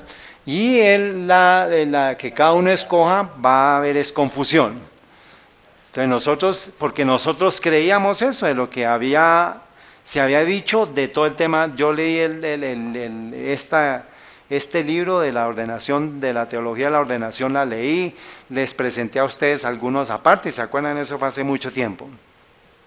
Y dice la introducción, la teología de la ordenación, del estudio de la ordenación, es el resultado de una solicitud hecha por el piso de los delegados de la conferencia del 2010. Ted Wilson es escogido en el 2010 y en esa conferencia piden que se haga un estudio de la teología de la ordenación. La conferencia general, la administración después tomó el pedido de la conferencia general, de la administración de la conferencia general para la aprobación de la teología de la ordenación desde septiembre 20 del 2011, o sea, se comenzó en septiembre 20 del 2011. Correcto, y en el 2011 se comenzó y en el 2014 se presentó. Duraron 3 años estudiando el no, el sí y el que cada uno decida. 3 años, hermanos, de cientos de pastores, a quién sabe a cuánto se pagó por eso. Se presenta, entonces llegó el momento a lo que les decía. Entonces nosotros hicimos esto porque estábamos convencidos por el no, fuimos a hacer y llevamos volantes, repartimos fotocopias, le entregué una al pastor Esteban Bohr, que estaba a favor del no, y Doug Batchelor estaba por ahí también dando vueltas, no lo alcanzaba a ver, pero le dije a él que le entregué unos a Alberto Treyer. Entonces la pregunta es que la conferencia general, la conferencia en su cabeza, ¿por qué había confusión? ¿Por qué? Porque se dieron las opciones, o sea, esto no debió haberse discutido. ¿Por qué? Porque la Biblia es muy clara en decir, la mujer no debe estar ahí, porque si la mujer está, culto de Tamuz y de Acera, o Ishtar. Eso es lo que Dios vio que eso venía. Por eso le dijo, el hombre en su posición como sumo sacerdote, como sacerdote de la casa, pero la mujer pues es igual a él, o sea, es acompañándolo a él, pero en el temor de Dios, en creer en Dios, en creer en la estructura que Dios ha dado, la mujer no va a estar por encima del hombre. ¿Está bien? Esa es una instrucción de humildad que nosotros debemos aceptar. Y por el contrario, cuando el hombre es de Dios, pues debe respetar mucho más ¿a quién? A la mujer. Cuidarla, respetarla, y no es tomar la autoridad en su cabeza para decir que es que yo hago todo lo que quiera. No, el temeroso de Dios va a llevar a la mujer a su posición adecuada. Pero si yo me meto porque yo quiero a ordenar a la mujer, viene la apostasía. O sea, viene la adoración a Tamuz y la oración a Baal, la oración a Acera, porque es introducir fuego extraño en el campamento. Lo que Dios no ha dicho, el Espíritu Santo no ha escogido a mujeres para el ministerio de ancianos y pastores. Entiéndanme esto, hermanos, la hermana White era una mujer y ella fue predicadora y fue profeta, pero ella nunca aceptó papeles de liderazgo a nivel de organización, ni pretendió, porque sabía que era bíblico. El sí es cultura. Entonces nosotros dimos, no, entonces este es el momento, vamos a orar, vamos a pedir, y resulta que 6 meses antes una piedra habló y advirtió. Esto lo presentó el pastor Esteban Bor en una de sus presentaciones. Yo me hice a la revista, la pedí, la conseguí y confirmé todo lo que él estaba diciendo. Y él lo presenta en su explicación del no, del por qué no deberíamos entrar en el tema de la ordenación de mujeres. Se llama Un cambio en el corazón, por Elizabeth Díaz, páginas 47 y 48 de la revista Time Magazine de enero del 26 del 2015. La ordenación y la votación se dio en junio, o sea que 6 meses atrás una piedra nos habló. Miremos lo que la piedra dice. Para muchos evangélicos el debate sobre el matrimonio no es realmente sobre el matrimonio o sobre la familia o el sexo, es sobre la Biblia en sí misma, o sea que el conflicto es bíblico. Dice, las raíces del conflicto son profundamente teológicas. La fe evangélica valora la autoridad de la Biblia, o sea que nosotros basamos nuestro modelo de la familia ¿en qué? En la Biblia. Entonces no hay manera de cambiar eso. Si Dios dijo a una mujer y a un hombre, no a un hombre y a una mujer, o una mujer con una mujer ni un hombre con un hombre, yo no puedo alterar ese principio bíblico. La fe evangélica valora la autoridad de la Biblia y que ha significado un compromiso estructural de la infalibilidad bíblica. ¿Usted cree que la Biblia es infalible? Claro que sí. O sea que el modelo de la familia es bíblico conforme a nosotros lo creemos. Dice que la infalibilidad bíblica es la creencia que las palabras de la Biblia son sin error. Cita el primer capítulo de Génesis, dice que Dios los creó hombre y mujer el uno para el otro. Y hay otro obstáculo tan fundamental. Hasta el momento, ninguna tradición cristiana ha sido capaz de abrazar la comunidad LGBT sin primero cambiar sus puntos de vista acerca de las mujeres. Entonces, para que haya el culto a Tamuz y para que haya el culto a Acera, para que haya el culto a Acera, que es el acto número 3, primero tenía que darse el culto a Tamuz, o sea que haya mujeres sacerdotisas, o ancianas en el ministerio. ¿Está bien? Y lo está diciendo ella, que es una reportera del Time Magazine, lo está diciendo, hermanos. Entonces aquí es destruir la autoridad de la Biblia por medio del cambio en los puntos de vista acerca de las mujeres, que las mujeres tengan el mismo nivel de autoridad que los hombres, es decir, ordenación de mujeres como ancianas y pastoras. O sea, ella lo que estaba diciendo era eso. Y dice, el mismo razonamiento, o sea, el razonamiento de que el hombre y la mujer son lo que Dios escogió, dice el mismo razonamiento, concluye que la homosexualidad es pecado También está detrás de la visión tradicional evangélica que los esposos son los líderes espirituales del matrimonio y los hombres son los líderes de la iglesia. O sea, el modelo bíblico dice hombre-mujer, homosexualidad es pecado. ¿Qué tenía que cambiarse? El modelo bíblico para que diga hombre con hombre no es pecado. Y también el modelo hombre con mujer dice la mujer no puede ser anciana o pastora. Y el modelo hombre con hombre, pues claro que acepta a la mujer porque tiene los mismos derechos que el hombre. Y esa era toda la estrategia. ¿Sí está claro, hermanos, o repetimos? Dice, el mismo razonamiento que concluye que la homosexualidad es pecado, o sea que tiene el principio de hombre con mujer, ese es el principio bíblico del matrimonio, está detrás de la visión tradicional evangélica que los esposos son los líderes espirituales del matrimonio y los hombres son los líderes de la iglesia, o sea que no hay ordenación de mujeres.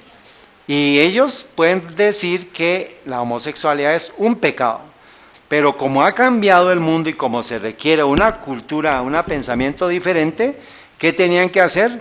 Cambiar el modelo bíblico del hombre y la mujer para que finalmente llegue la homosexualidad, pero eso tenía que darse previo con la ordenación de mujeres. O sea, la ordenación de mujeres es el paso previo a que la iglesia hubiera aceptado el movimiento LGBT. Tamuz, Asera, Baal. Entonces, ordenación de mujeres que adoren a Tamuz, que lloren a Tamuz en señal de veneración, y después vendría Asera con la sodomía. Mujeres, sodomía, y vendrá ¿qué? El sol, Baal. Estamos ya en el acto número 3, que es el que vamos a ver después. Entonces, segundo, aquí sigamos, aquí dice, no es un accidente que el movimiento de liberación femenina precedió al movimiento de liberación gay. ¿Qué vino primero? Liberación femenina y después liberación gay. Ordenación femenina, ordenación gay. Y lo está diciendo una reportera que no tiene nada que ver con la Biblia, pero está diciendo exactamente lo que sucedió después de la conferencia del 2015. 2000 delegados no pudieron ver lo que una mujer pagana, por decirlo así, vio. No quiero decir pagana, digo en el sentido secular, porque está escribiendo una revista secular. Dice, las actitudes y tratamientos discriminatorios hacia las personas LGBT se arraigan en el patriarcado y en orden de abrazar y afirmar a los gays, los evangélicos tendrán que arreglar su propio patriarcado y sexismo y no solamente su condenación de las personas LGBTs. O sea, dice, para abrazar a los gays, los evangélicos tienen que cambiar su patriarcado que está asignado a los hombres como líderes y al sexismo para no permite que las mujeres sean ancianas o pastoras. ¿Está claro? ¿Está claro, Sol? ¿Seguro? Muy bien. Entonces, 6 meses antes se está advirtiendo, para que usted acepte, o sea, este es un movimiento que se está dando y lo vamos a ver de dónde vino. 6 meses antes una reportera dice, mire, para que el mundo evangélico acepte a los gays tiene que cambiar sus pensamientos hacia las mujeres. Eso implica que tengan el derecho a la ordenación como líderes en sus iglesias. Eso fue lo que se advirtió. Y nos habló una piedra, hermanos, y los adventistas no entendimos. ¿Cuál es el orden a seguir entonces? ¿Cuál es los puntos en la agenda? Hasta el momento voy a tomar las frases que están descritas en el documento anterior.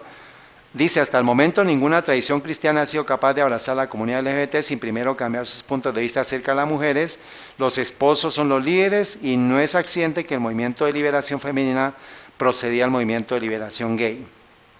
Y en orden de abrazar y afirmar a los gays, los evangélicos tendrán que arreglar su propio patriarcado. Entonces eso significa cambiar el fundamento bíblico del papel del hombre y la mujer, que es patriarcado y sexismo, abrir el espacio para las mujeres como líderes en la iglesia, como ancianas y pastoras, abrazar y afirmar a los gays, y ¿vendrá qué? Vendrá la apostasía. Entonces, esto fue lo que se dio en la Conferencia General del 2015. Se abrió el espacio para que se ordenara a las mujeres, pero se le dijo a todo el mundo de que no se había ordenado a las mujeres. Pues, ¿cómo así? ¿Cómo entendemos eso? Y la respuesta está en el concilio anual de Battle Creek del 2014, del 2018, octubre 14 al 2018, del octubre 14 al 17 del 2018. Este señor es el marcador número, o sea, el minuto de este video de la sesión de las 2 de la tarde. Él dijo la clave para lo que sucedió 3 años atrás. ¿Cuál fue el problema? Tomás Lemon dijo, yo tomé esto de mi gente. Él está hablando de que él ha trabajado con personas de la educación. Dice, yo tomé esto de mi gente que trabaja en educación. He pasado mucho tiempo con educadores. Y dijo que las respuestas que obtenemos están determinadas por las preguntas que hacemos. Es decir, estaba inducida la pregunta para que llegara a la respuesta. Eso es que... Entonces, se tienen 3 años de ordenación de la mujer, estudiosos, unos por aquí que sí, unos que no, entran en confrontaciones, entran en discusiones, y se llegó a la Conferencia General del 2015 en San Antonio, y se llevó la respuesta, se llevó la pregunta ¿qué? Equivocada. Se dijo una pregunta equivocada.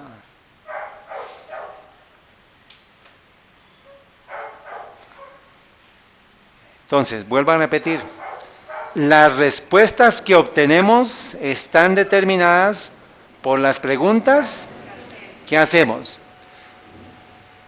Este es el minuto.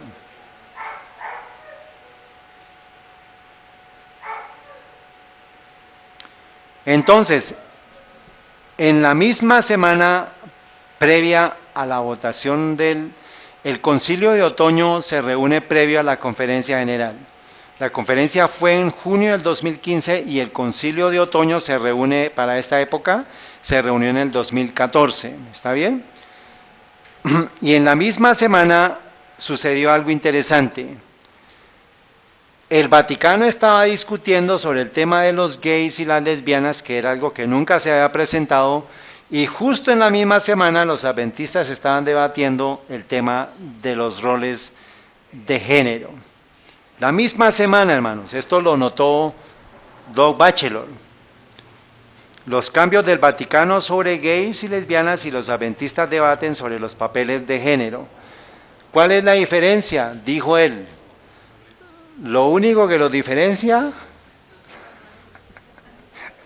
son los gorritos. Esto lo escribió Doug Batchelor, que estaba del no, pero todavía no se había planteado la pregunta. Vamos a prestar atención a la pregunta, pero dice él, católicos y adventistas en encrucijada cultural, o sea, se metió el tema cultural de la mujer, en lugar de que mantuviéramos el principio bíblico. Dice, quiero agregar algo en mi último post, en mi última nota. ¿Soy solo yo o esto me parece extraño?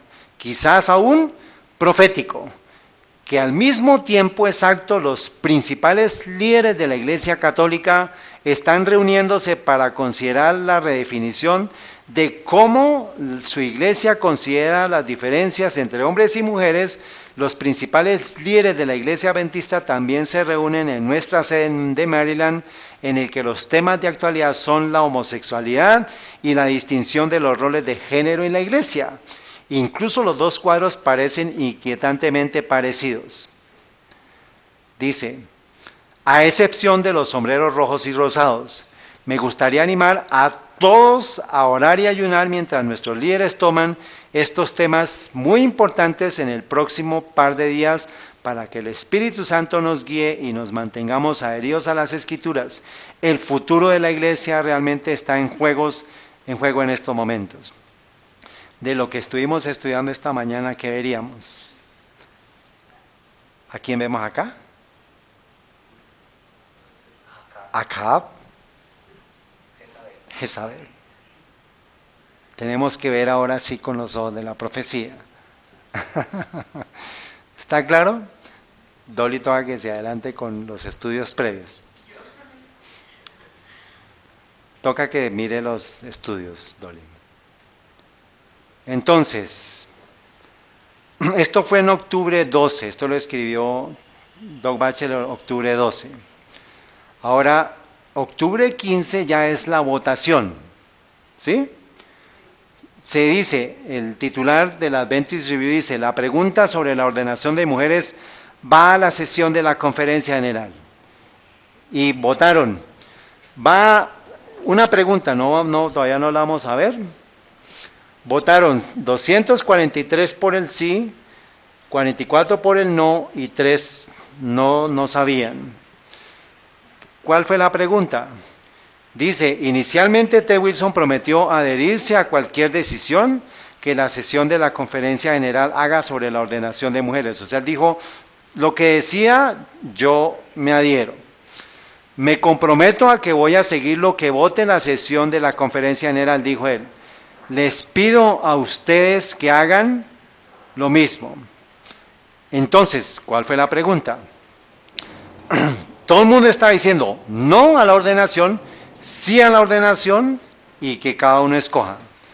Pero dice, la pregunta que será planteada a los delegados de la sesión de la conferencia general en el próximo julio es, después de su estudio en oración sobre la ordenación de la Biblia, los escritos de Elena de White y los reportes de la comisión de estudio, que es la que les muestro a ustedes de la comisión de teología de ordenación, y después de su consideración cuidadosa sobre qué es lo mejor para la iglesia y para el cumplimiento de la misión, pregunta, esta es la pregunta, está resaltado, ¿es aceptable que los comités ejecutivos de la división que ellos estimen apropiado en sus territorios hacer provisión para la ordenación de mujeres al ministerio del Evangelio? ¿Sí o no? Entonces, la pregunta que se haga va a depender la respuesta que se obtenga. Pero la respuesta que se obtenga depende de la pregunta que yo haga. ¿Qué estuvo mal formulado en la pregunta? ¿O qué estuvo...? Darle la opinión singular a cada división. Eso es como decirle cierto que no quiere comer. Fue inducida la pregunta, o sea, fue capciosa la pregunta. La pregunta debió ser, ¿aprueba usted sí o no la ordenación de mujeres? ¿Sí o no? Punto. Y ahí ya hubiera dicho, el sí, vamos a aprobar la ordenación, el no, no. Y la tercera opción era peligrosa, ¿sí? Pero entonces se dijo sí o no, o sea que la tercera opción se quitó, pero supuestamente porque se creía que se iba a votar por sí o por el no. Pero la cáscara estuvo en la pregunta. ¿Usted cree que cada división estime apropiado hacer provisión para la ordenación? O sea, que se le otorgara a cada división la autoridad para ordenar mujeres. ¿Está claro? Entonces, sí o sí, algo sucedió. Ted Wilson dijo, yo me adhiero a lo que voten. Y pues mandaron la pregunta a la conferencia general, entonces esto fue la votación del concilio de otoño. Ellos tienen que organizar todo para lo que se va a votar en la conferencia general a los 6 meses. Se dijo, sí, vamos a mandar esta pregunta. Aquí estuvieron muchos de los pastores que conocemos, bueno, no voy a entrar en detalles. Julio 10 de 2015, 6 meses después viene la votación. San Antonio, Texas, Estados Unidos, Andrew McChesney. Dice, presidente de la Asociación General Ted Wilson dijo el viernes que el voto que se tomó esta semana sobre el tema de la ordenación de las mujeres significa que se mantienen los reglamentos en vigencia. ¿Qué quiere decir? Wilson dijo a los delegados al Congreso de la Asociación General en San Antonio, Texas, que el voto el miércoles simplemente establece que las divisiones no pueden tomar decisiones sobre la ordenación de las mujeres. Las divisiones no pueden tomar el voto. ¿Quién tiene entonces la autoridad? La Conferencia General, ellos. Wilson dijo que el voto no tiene nada que ver con la ordenación de las mujeres como ancianas a la iglesia, una práctica que se basa en los reglamentos que la iglesia tiene en vigencia hace varias décadas. Asimismo expresó el voto no estuvo relacionado con los ministros comisionados, que según los reglamentos de la iglesia pueden ser hombres o mujeres. ¿Está claro, hermanos? Entonces, se hizo la pregunta, ¿está usted de acuerdo que cada división vote para la ordenación de mujeres? La gente creía que era el voto por el sí o no de la ordenación de mujeres en todos. Pero él dice, no malinterpreten lo que se votó, porque la práctica de ordenación de mujeres y ancianas lleva décadas. O sea que hace años están ordenando mujeres y nosotros no lo sabíamos. Contrario a lo que dice la palabra de Dios. Está confundida la iglesia. O sea, entró en confusión, ¿por qué? Porque se le dio la pregunta que no era la correcta. Nosotros estábamos cuando se votó, hermanos. Y cuando dijimos, se dijo en no, todos, uy, chie, y se escuchó, le habían dicho que no se dijera nada, porque pues por respeto al que sí, respeto al que no, y todos, sí, amén, amén, amén. 3 días después salieron esta noticia, hermanos. Y nosotros no lo digerimos sino hasta cuando llegamos acá. No entendimos lo que había pasado. Entonces, ¿cómo quedó la mujer? ¿Qué es la iglesia? ¿Qué cara le ven aquí a ustedes a esta mujer? Y él, confundidos, ¿cómo así? Llevamos ordenando mujeres décadas. Nosotros no lo sabíamos. Entonces, ¿qué pasó con la comisión de ordenación? ¿Qué pasó con Doug Batchelor? ¿Qué pasó con Moore? ¿Qué entendieron ellos? ¿Qué era lo que se estaba jugando?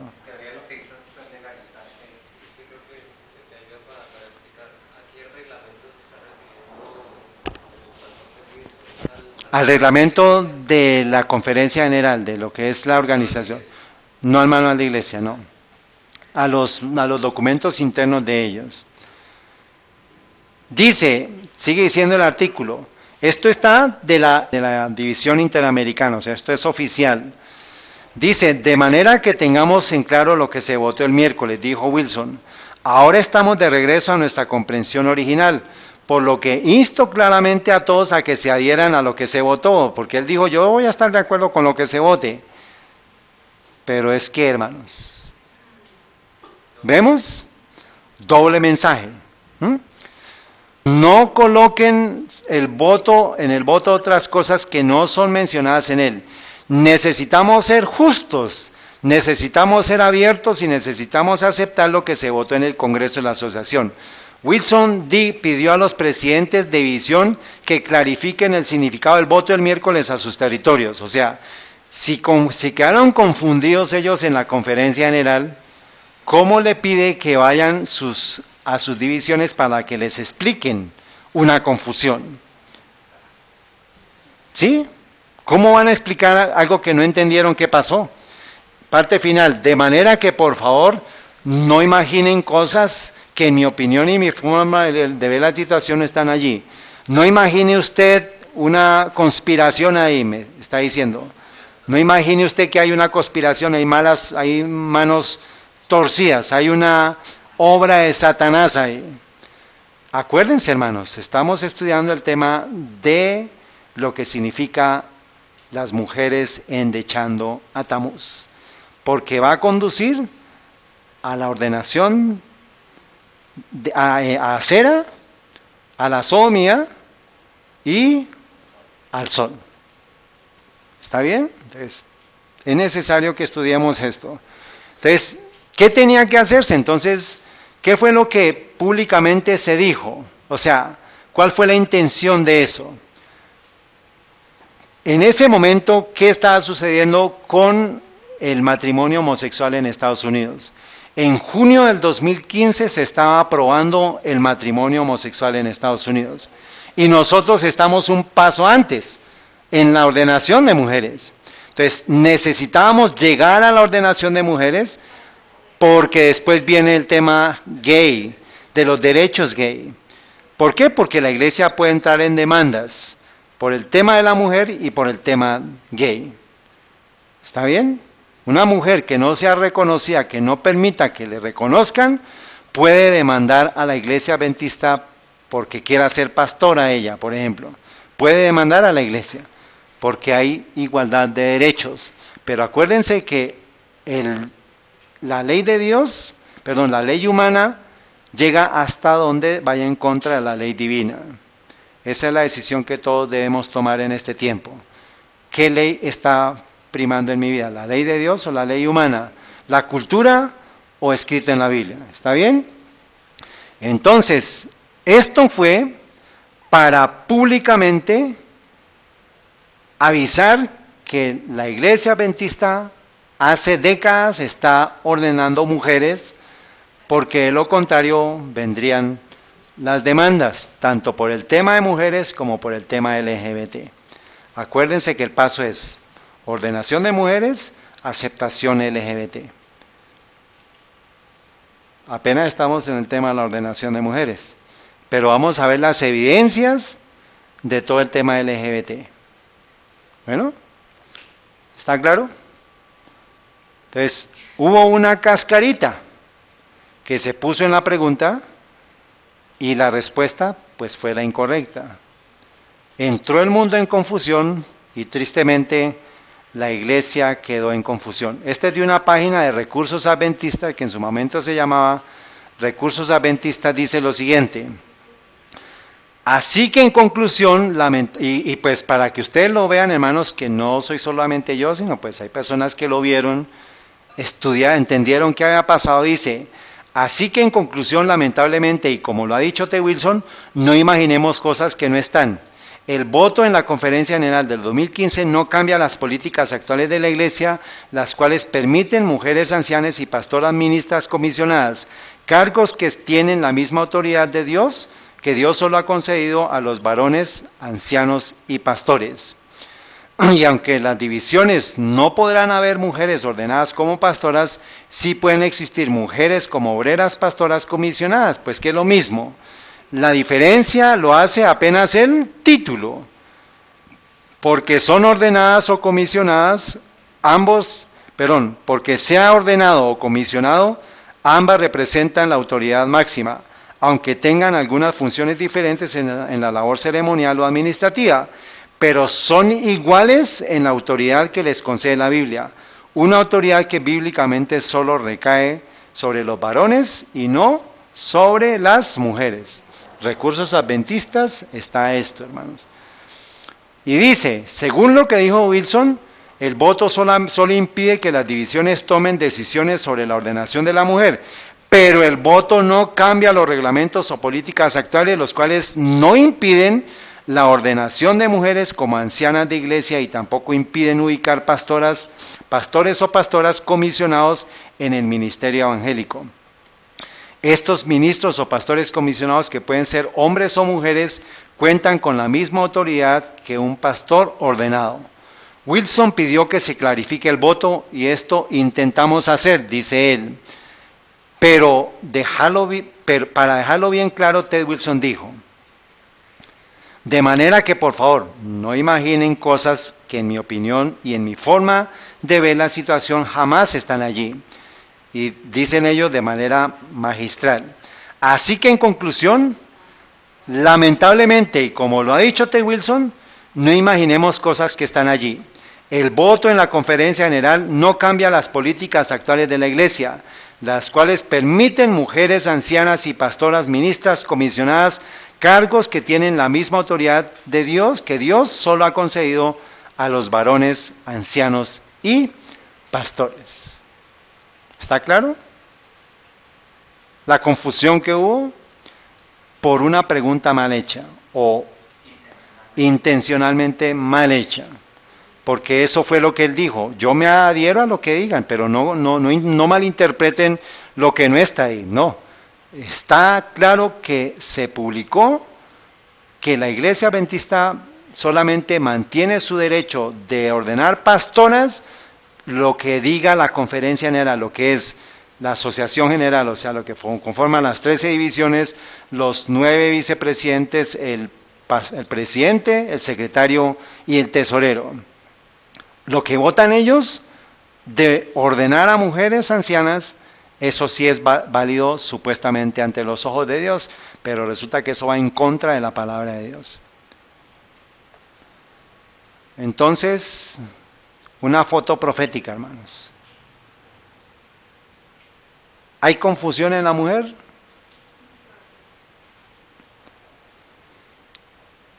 ¿Y de dónde ha venido esto? ¿De dónde vino la ordenación de mujeres? ¿De dónde creen? Ay, no traje el libro.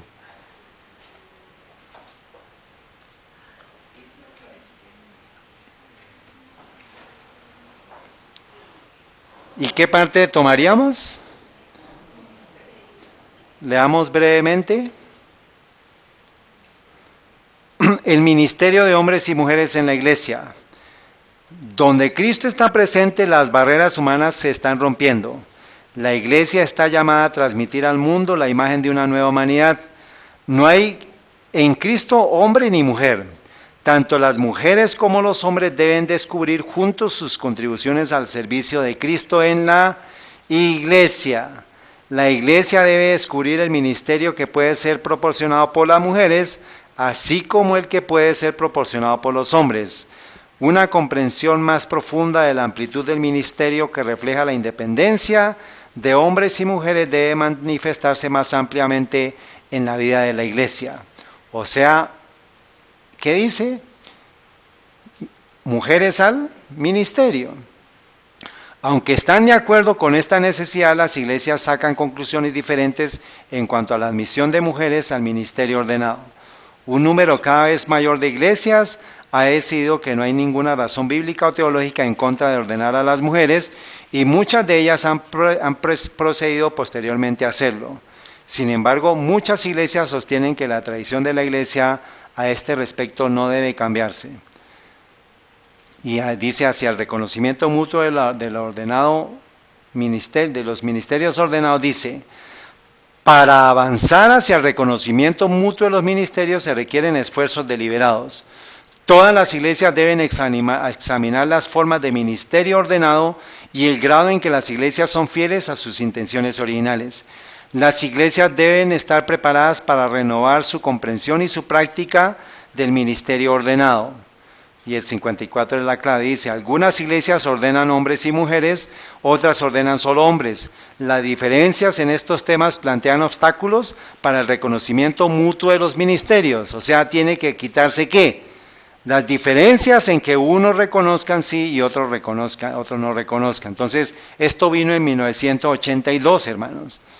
O sea que la instrucción dada a todas las iglesias por medio del movimiento ecuménico es que se diera la ordenación de mujeres, se incluyera la ordenación de mujeres. ¿Qué es lo que está aflorando en este momento en la Iglesia Católica? Las prácticas ¿qué? Homosexuales, pero especialmente con niños, o sea, la homosexualidad, la pedofilia. Pero eso viene porque es una cultura, porque es una práctica, ¿qué vimos? De adoración pagana al sol y a Acera. Acera es práctica sodomita. Y para que haya práctica sodomita en la iglesia protestante, tiene que haberse dado primero la introducción y la inducción de mujeres al ministerio. Porque rompiendo el principio bíblico, ¿qué diferencia hay entre, o sea, si la Biblia prohíbe que se ordene a las mujeres, ahora si se rompe ese esquema o ese principio, ¿qué va a prohibirte que se ordene o se reciban a los homosexuales? Ninguna. Bueno, entonces, hemos concluido con el acto número 2, parte A. Pero 3 años después, o sea, octubre 14 del 2018, se presentó el concilio de otoño en Battle Creek, Michigan, y se dijo exactamente lo mismo. Elena de White no es profeta del Señor, y se trajo de nuevo el tema de las mujeres como ancianas y pastoras. No entendimos en 3 años y estamos repitiendo la misma situación, pero ya más grave porque ya no tenemos profeta y no tenemos el Urim y el Tumim, dicho por el presidente de la conferencia general. ¿A partir de qué? Cambios que se hicieron en nuestra creencia del espíritu de profecía.